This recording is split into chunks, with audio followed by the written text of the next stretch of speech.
All right. Good afternoon, everybody. My name is Jessica Cecil. I'm the Education Coordinator at the National Aging Research Institute. Welcome to our online Seminars in Aging program. I would like to begin by acknowledging the traditional owners of the land on which each of us are meeting today. For me, that is the Bunurong people, and pay my respect to their elders, past, present, and emerging. Firstly, a little bit of housekeeping regarding Zoom. At the conclusion of the talk, we'll have some time for Q&A. If you have any questions, you could submit them throughout the seminar using the chat function, which can be opened using the chat tab at the bottom of your screens. So today we'll be hearing from Professor Anne Tiedemann from the University of Sydney. Anne is a Professor of Physical Activity and Health at the Institute for Musculoskeletal Health, University of Sydney. Her research develops and evaluates scalable physical activity-based strategies to promote health and well-being and prevent falls in middle to older age. Professor Tiedemann's current research projects include the first trial internationally to evaluate the effect of yoga on falls in people aged 60 years and older. So today she'll be presenting Can Yoga Prevent Falls in People Aged 60 Plus? Update on the progress of the NHMRC-funded successful Aging Sage Yoga trial. So welcome, Anne, and over to you. Thanks very much, Jessica. So before I start my presentation, I'd like to acknowledge that I'm speaking to you today from the lands of the Gadigal and the Wongal people of the Eora Nation, and I pay my respects to elders past, present, and emerging. So thanks very much to Francis for inviting me to present today. So as Jessica said, I'm going to be talking about my research into the benefits of yoga for older people. So my interest in conducting research on this topic started about 10 years ago, and I developed this interest because yoga is growing in popularity, particularly among women aged 50 and over, but very little high quality research has been conducted to explore its benefits for older people in particular. And also my interest in exercise for fall prevention was the basis for exploring the possible relevance of yoga. So we all know what a significant and concerning issue falls in older age are, but thankfully we now have compelling evidence that exercise is key to preventing falls. And if we look at the 2019 Cochrane Review of Exercise for Preventing Falls that was led by Professor Kathy Sherrington, this included 108 trials and it showed that overall exercise can prevent falls, around 23% of falls. And it also found that not all exercise is equal and that there's a bigger impact on falls from exercise that challenges balance. And what we mean by this is exercise that's performed in a standing position where there's movement of the centre of mass and where we minimise upper limb support and also with narrowing of the base of support. So if we think about yoga, it has the potential to provide this balanced challenge, but amazingly no trials of yoga for preventing falls were identified in the Cochrane Review. So my research really aims to fill this evidence gap. So before talking about the Sage Yoga trial, which is the large trial that's ongoing at the moment, I'd like to just provide you with a summary of the research that I conducted to get to this point. So many years ago, I first led 2 systematic reviews with meta-analysis that aimed to determine the effect of yoga on balance and mobility in the first review, and then health-related quality of life and mental well-being in the second review. And with these reviews, we only identified 18 trials altogether. So 6 trials in the first balance and mobility review and 12 in the health-related quality of life and mental well-being review. So there wasn't a large volume of research, but the results did show that yoga had a small to medium effect on all of these outcomes. So following on from that, I conducted a pilot trial to test the impact of yoga on balance and mobility and really to see whether it was feasible to deliver quite a strenuous form of yoga to older people, and also conducted a survey of older people's perceptions of yoga. So in terms of the pilot trial, it was the aim was, as I said, to evaluate the feasibility and the effect of yoga on balance and mobility as the outcomes. We recruited 54 community dwellers. They were all aged over 60, mostly women. And the intervention group received a 12-week program of twice weekly yoga. It was based on the Iyengar style of yoga, and this involves discrete yoga postures rather than complicated flowing yoga. And we chose that style of yoga because we figured it was probably a bit simpler for novice people to undertake. And it was also, we were able to control, we were able to select postures that gave a good challenge to balance. In addition to the group-based program, the participants were encouraged to also undertake home-based practice at least twice a week, because we know that in order to prevent falls, we need a high challenge to balance, but also a high dose of exercise. And so the yoga that we designed, or the program we designed, really focused on standing balance postures. So we really wanted to challenge the balance, but it does include some relaxation at the end. So some meditation type relaxation poses at the end of the program. In this pilot trial, the control group just received general information about fall prevention. And our primary outcome was the standing balance component of the short physical performance battery, with the addition of one-legged stance time. So what did we find? We found a significant between-group difference in the primary outcome at follow-up. We also importantly found high participant-rated enjoyment and confidence in doing the program. And there was a high proportion of attendance at the classes. So on average, people attended 20 out of the 24 classes that we provided, so 83% attendance. And really importantly, that since this trial finished 10 years ago, the classes that were specifically started for this trial for seniors are still running today. And many of the original participants from the trial are still attending the classes. And this is around 10 years since we completed that trial. So it really demonstrates this possible sustainability and also the level of enjoyment that participants felt. So up to this point, we demonstrated that yoga was feasible, it was safe for older people, it was effective in improving balance and mobility, but we next thought it was important to determine how it was perceived by a broader group of older people, and particularly in comparison to other fall prevention programs that were out there. So the next step was we conducted a survey to measure participants' perceptions of yoga.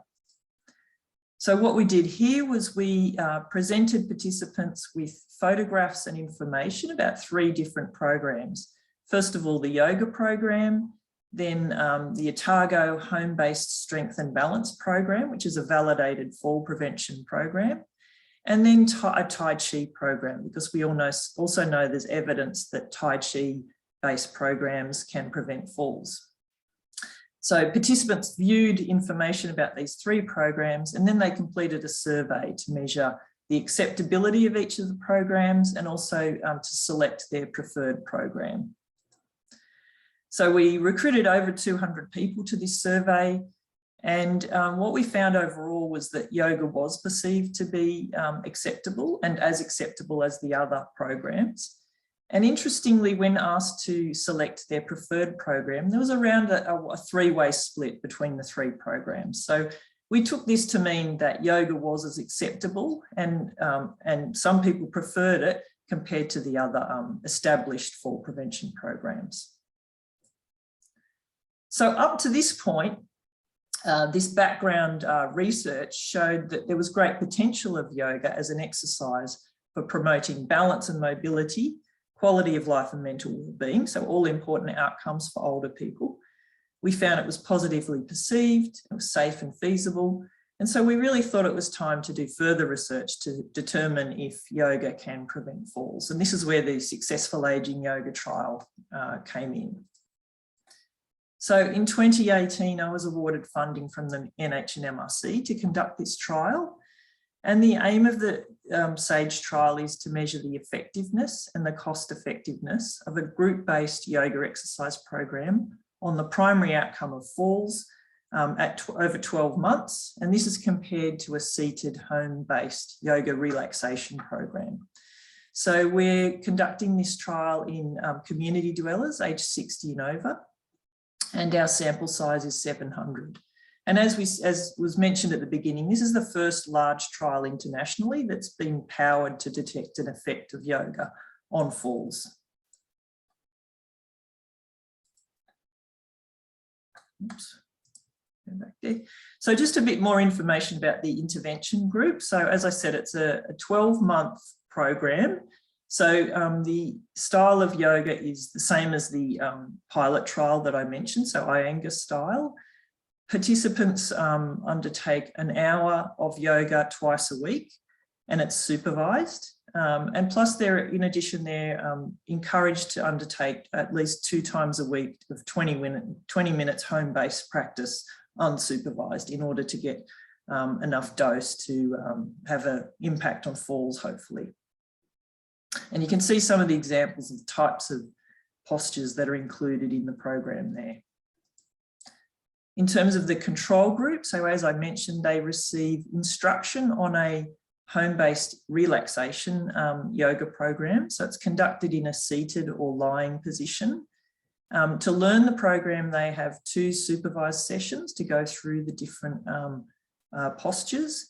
And then they're given a printed booklet, and they are sent away to do the program as often as they like. There's a guide of twice a week, but we really don't prescribe how often they do this program. And it's been designed to hopefully not have an impact on balance and falls. And the reason we included an active control group was this way, when recruiting to this trial, everyone receives something. So we're basically testing the effects of 2 different yoga programs here. So as I mentioned, the primary outcome is the rate of falls, and we're measuring that via monthly calendars that are either completed online via a RedCap survey link, and some people prefer the old way of still paper-based calendars returned in a reply-paid envelope. We have a number of secondary outcomes that you can see listed there, so important outcomes for older people. We're also going to be conducting an economic evaluation alongside the trial, a process evaluation to understand the outcomes of the trial. And we've also added an additional follow-up period of 6 months to the end of the trial, which is voluntary. So at the end of the 12 months follow-up, we ask participants if they would be willing to be followed up for an additional 6 months. And during that time, we measure falls, but we also measure whether people take up paid yoga classes, or what they do in terms of continuing to take part in yoga after the formal trial and the free classes are finished. So we want to know, do people continue with some sort of yoga practice? Are they willing to go to a class or pay for ongoing instruction? And that will inform our next steps in terms of sustainability and also scale up and implementation should this approach be effective. So in terms of progress, we've published the protocol for this trial, so you can see the reference there from BMJ Open Sport and Exercise Medicine. We started recruitment in September 2019, and we've now actually finished recruitment. We finished last year our recruitment of 700 participants. It was extremely fast recruitment, very popular, many people wanting to be part of this trial and receive free yoga classes. And so our follow-up is due for completion at the end of this year. We did have some changes due to COVID-19, and so I'll go through those now. So when we commenced the trial in October 2019, the yoga program was actually delivered face-to-face in local yoga studios around Sydney. But of course, in March 2020, with the COVID restrictions, it meant that we had to shut down all face-to-face classes. So with some anxiety, we first of all freaked out for about a day, and then we thought, what can we do to continue on? We quickly changed our protocols and we moved the classes online. So they're now delivered via Zoom. So this change was luckily extremely well supported by both the participants and the instructors. It also actually expanded our recruitment. So it meant that we could recruit people throughout New South Wales and beyond, rather than just from Sydney, which is what we would have been doing for the face-to-face classes. So this actually helped to boost our recruitment and meant that we recruited our full sample of 700 quite quickly. Now, one concern we did have with this switch to online yoga was the loss of the social interaction, which is particularly valued by older people. So to address this, we set up class-specific WhatsApp groups that allow participants to stay in touch with each other and their instructor and build a sense of community within the classes. We also introduced a one-on-one Zoom chat between the instructor and participant prior to the classes starting. And this has allowed an opportunity for the instructor and the participant to meet, to discuss any concerns that they may have around their ability to undertake the yoga program, and to really build a sense of rapport between the instructor and participant. So really, there's some good tips there for how to deliver online yoga or any type of exercise program, really. Some of the things that we did need was technical instruction and support to help people set up the technology and to use Zoom, particularly at the beginning of the COVID epidemic. You know, many older people hadn't used Zoom before. If we'd started this trial now, I'm sure most people would be quite familiar with using it. And we tried to keep the classes to less than 15. So that allowed for the yoga instructor to be able to see all participants on their computer screen and to be able to make sure they're giving enough personalised attention to each participant. We also, with the online classes, we provided a variety of class times. So throughout the day and sort of after work hours, because we have realised that many people in this trial are still working full time. So we've tried to be flexible to accommodate people's other responsibilities. We ask participants to keep their cameras on during the classes and their microphones muted, so that, as I said, the instructor can give that attention and check how people are going with their technique. So, as I said, data collection for the trial won't be complete until the end of 2022. So we don't actually know yet if yoga prevents falls, but the feedback we've received so far has been really positive. We've had participants reporting a range of physical and mental health benefits as a result of the program, and these are things like improved strength and balance, sleeping better, remaining calm. And I think particularly during the lockdowns and the stressful couple of years we've had, it's really been a way of helping people to manage their stress and remain, stave off the anxiety that may otherwise have come along. Participants have reported they've really enjoyed the shared experience of taking part in this program with their peers. And the online format has provided a welcome routine during the lockdown. So participants have felt well looked after. And when we survey participants at the end of the 12 months, we ask them to tell us about their impressions of the program. And overall, so far, 94% of participants say that they would recommend it to other people. So I think that's a really good overall rating of the program. So as part of the process evaluation, which is led by Dr. Abby Haynes, we've conducted interviews with 21 participants who started the classes in the face-to-face format and then had to move online due to COVID-19. So we wanted to know how that went for them, and we wanted to know what worked and, what was it that kept them coming back to the classes, even though they'd had to do that transition from the studio base to the online yoga classes. And really the results of these interviews have been interesting. They've showed that the online delivery of the program actually retained much of the value of the face-to-face program for most participants. They were quite pleased with how it all went. They felt that the structured and communal nature of the organised program, which was they felt delivered by skilled instructors, you know, together with the intrinsic nature of yoga being, you know, focusing on mindfulness and, you know, being able to manage the stress, as I mentioned, as well as the physical improvements to balance and mobility, all of that has been really attractive and has kept people coming back and attending. We've also had another paper that's of the results of the interviews that's almost accepted for publication.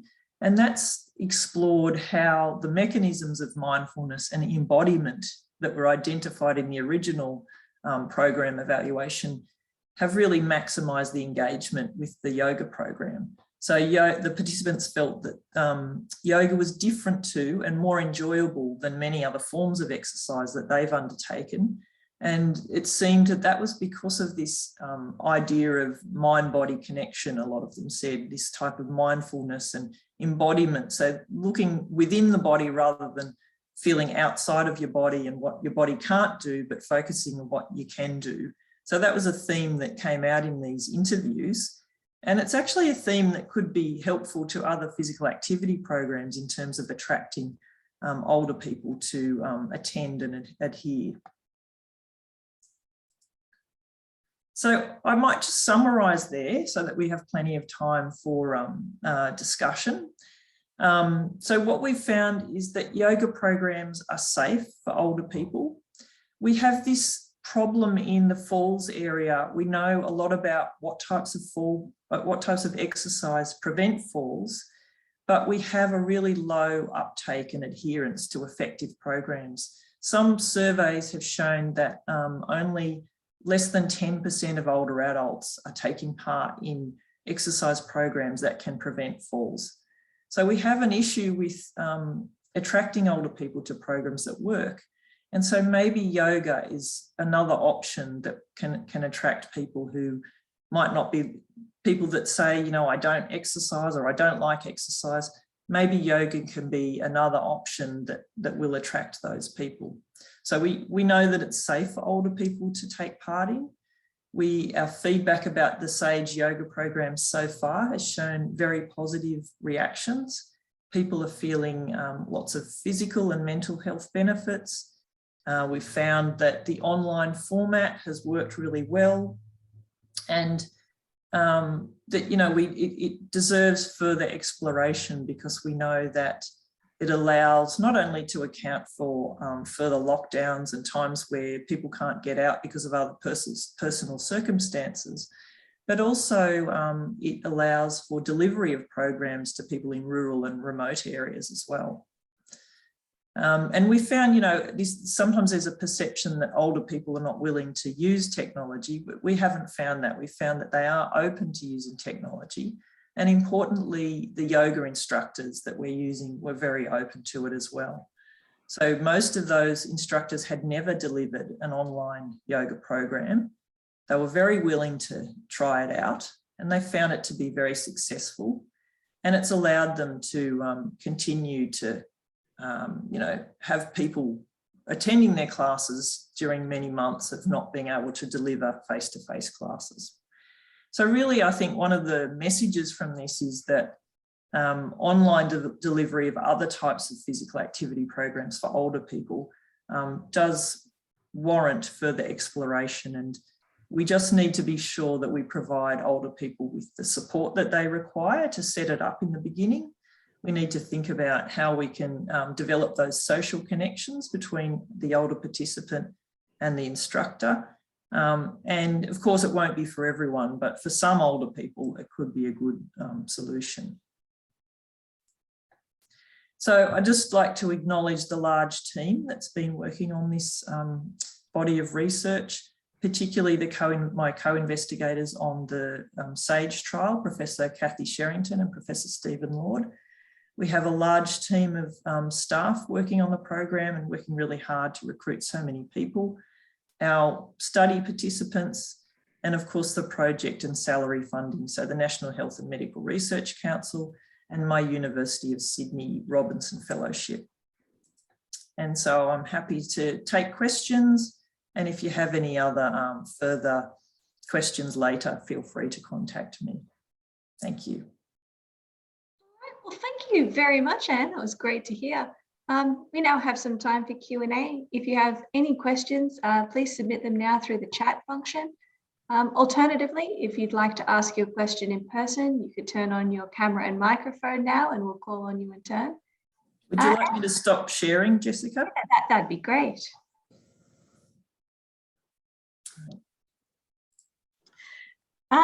Frank, do you have your camera on because you would like to ask Anne a question? I'm afraid that you are currently muted.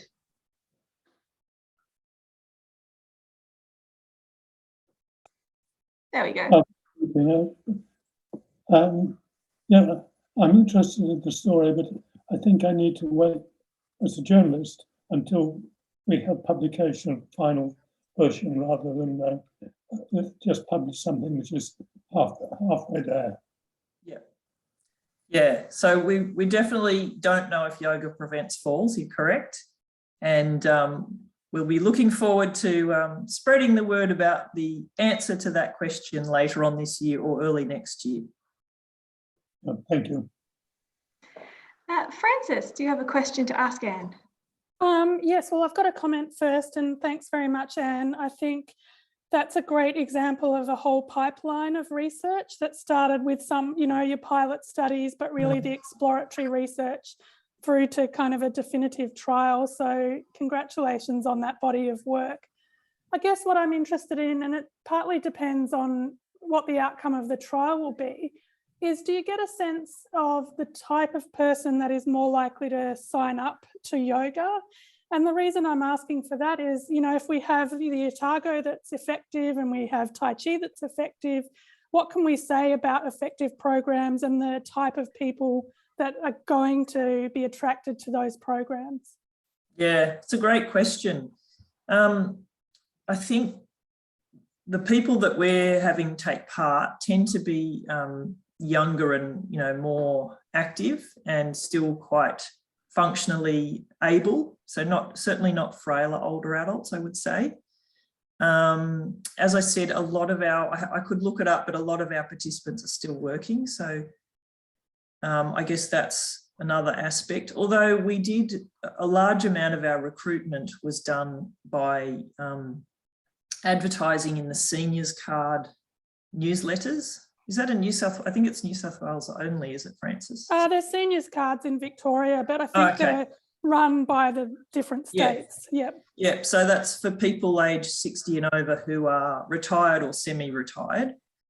And we put in these ads, and within half an hour, we would have 100 people have emailed us to take part in the trial. It was quite overwhelming.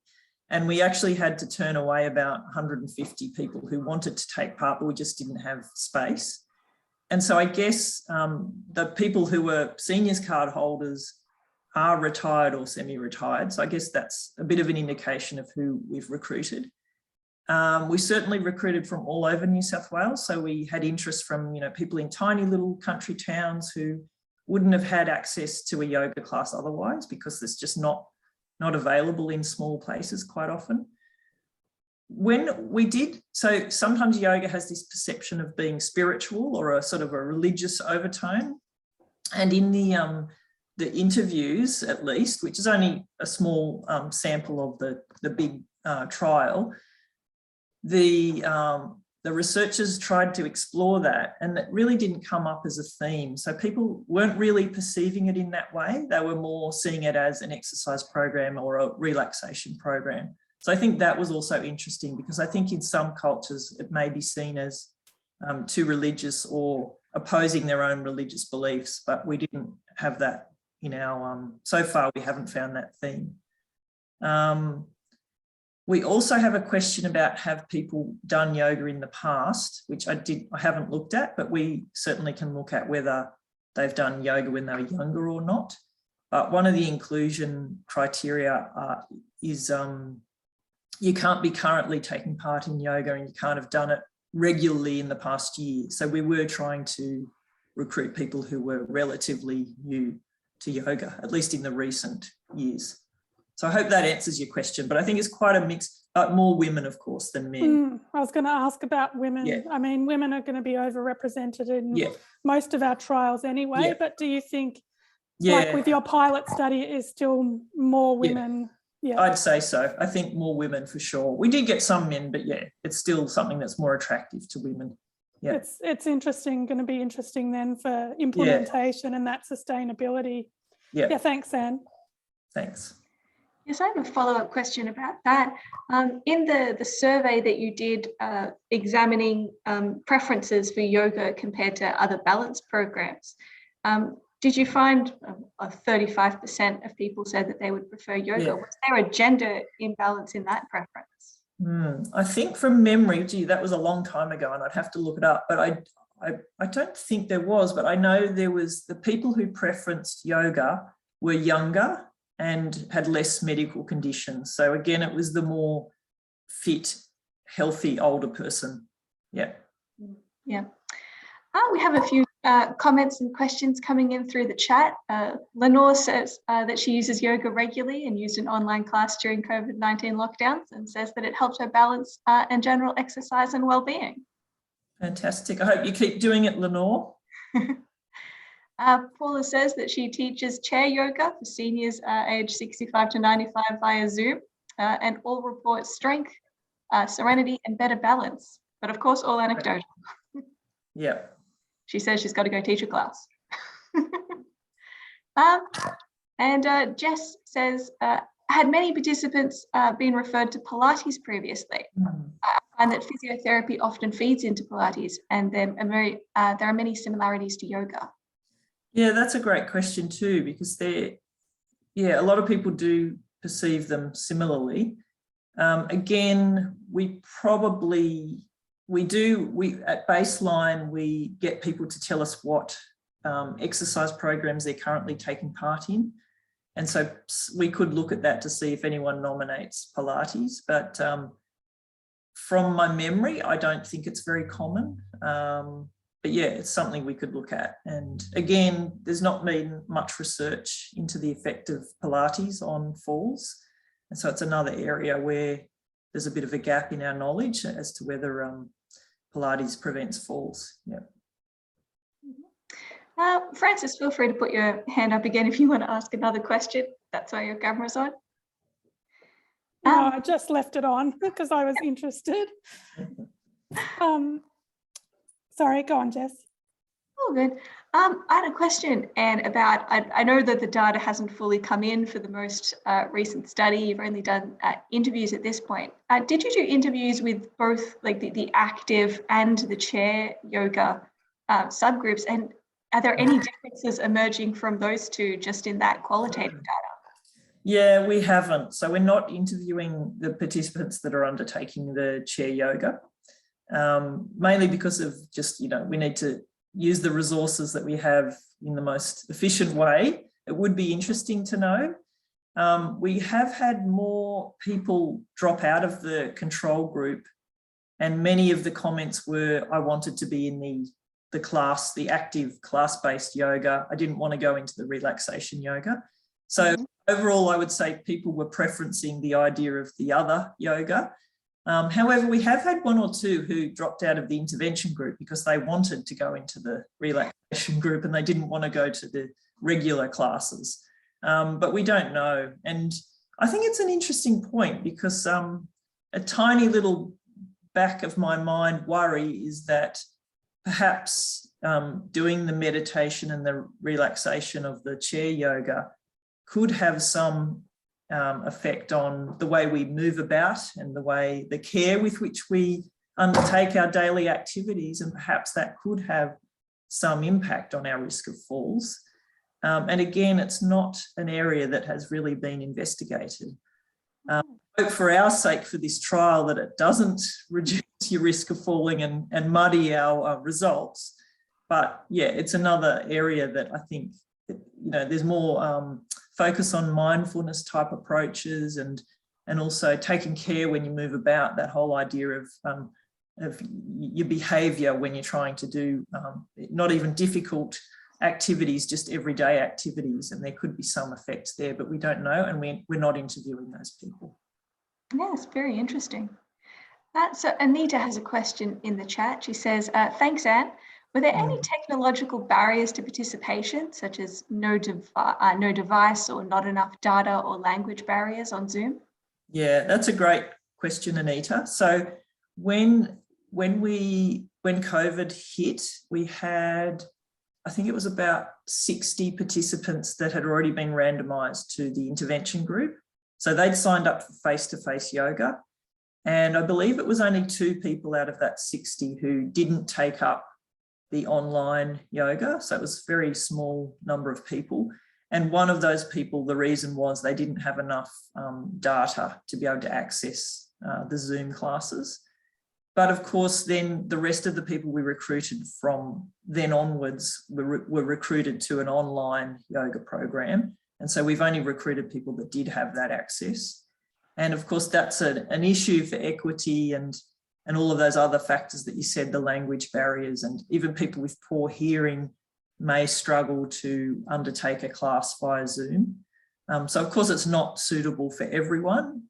And, you know, perhaps those are things that we need to consider to try and improve access to technology for older people, because it is important for them, not just for this, but for other access to other medical services and also social connection. But it can be, it's definitely a problem more broadly, I'd say. Yeah. Yeah, thank you for the question, Anita. And she says, thank you back. I had another question, Jess, and it was with the pilot study, and you said that the classes continued. How did that kind of evolve? What was the price structure, or how did that work? Yeah, so for the pilot study, it was a lot of this has been meeting the right people. So I contacted a local yoga studio near to where I live, and I went and met with the lovely instructor, and she was very keen to take part in the research, and we designed the program together. And then she ran the classes, and then afterwards she managed to get a grant from the local council to subsidise the continuation of her seniors classes. I think she charges around $12 a class still. But yeah, I think for her initially to be able to continue them, that council subsidy really helped to keep people being able to afford it. And now I believe that she's just running them, and there's a lot of interest. And throughout the lockdowns, she also put those regular seniors classes online, and they were well attended as well. Yeah, so we've had, you know, various media articles and revisited some of the participants, and it's amazing to know, you know, it really has been life-changing for some of those people. I remember one lady who started in the pilot trial. She used to come in with her walking frame. She had a lot of trouble getting down onto the floor at the beginning, needed chairs to hold on to and things like that. And then I visited the class again at the end of the 12 weeks, and she was like another person, and she was giving me hugs and saying how much it really changed her life and you know, increased her independence at home and all of these other amazing impacts. So yeah, really lovely to see what difference I think any type of exercise program can make to an older person. And just to see the, you know, that was a person who really wouldn't have tried yoga before in her life, and really wouldn't have looked for it for herself, but happened to see this opportunity through the research and had a go at it and really enjoyed it. Yeah. Yeah, and perhaps we underestimate the power of the positive story in kind of sustainability and implementation. Yeah.